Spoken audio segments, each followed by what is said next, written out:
नमस्कार दोस्तों, कैसे हैं आप सभी। दोस्तों, कर्नाटक सरकार ने बड़ा ही जबरदस्त शानदार फैसला लिया है महिलाओं के पक्ष में। और मेरा विचार है ऐसा फैसला कर्नाटक में ही नहीं पूरे देश में लागू होना चाहिए। केंद्र सरकार को भी इसके लिए पहल करना चाहिए।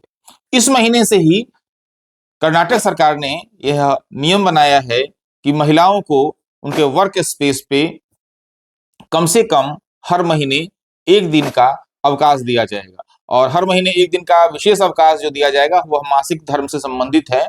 और यह अवकाश सिर्फ 18 वर्ष से लेकर के 52 वर्ष तक की महिलाओं को ही मिलेगा। और इस तरह का अवकाश देने वाली कर्नाटक सरकार जो है पूरे भारत का पहली राज्य बन गई है। और कर्नाटक सरकार इस तरह की व्यवस्था सिर्फ गवर्नमेंट सेक्टर में ही नहीं दे रही है बल्कि प्राइवेट सेक्टर में भी दे रही है। और यह छुट्टी जो होगी वह जो और मेडिकल छुट्टियां होती हैं, ईएल होता है, सीएल होता है, उन सब के अतिरिक्त है।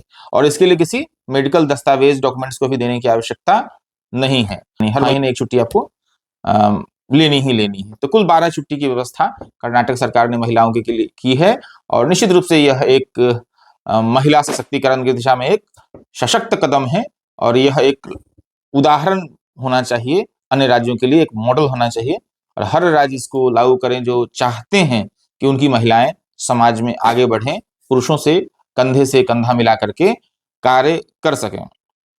हालांकि ऐसा करने वाली कर्नाटक सरकार पहली सरकार नहीं है। बिहार में 1992 में ही इसको लागू किया गया था, लालू यादव जी के शासन के दौरान। और नीतीश जी के शासन काल में इसको कंटिन्यू ही रखा गया है, अभी तक कंटिन्यू है।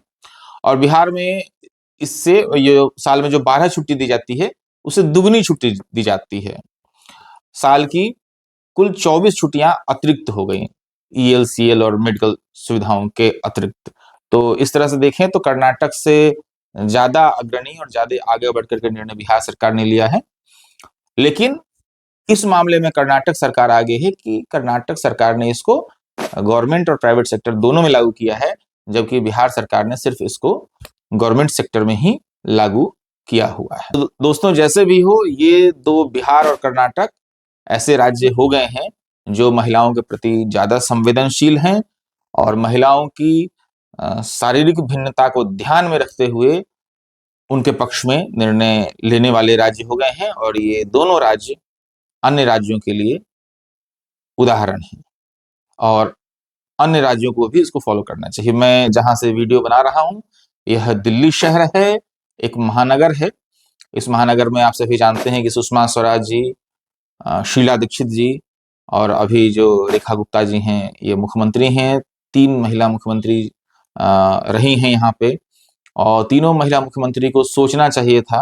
रेखा गुप्ता जी अभी भी सोच सकती हैं कि महिलाओं को इस तरह के सुविधाएं दी जाएं ताकि वह अपनी शारीरिक भिन्नता के बावजूद कदम से कदम मिलाकर, कंधे से कंधा मिलाकर के पुरुषों के साथ काम कर सकें और वर्क स्पेस में उनको उतनी ही प्राथमिकता दी जाए।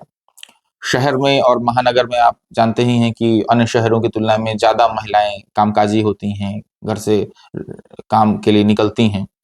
तो यहाँ ऐसी सुविधाएं विशेष रूप से होनी चाहिए।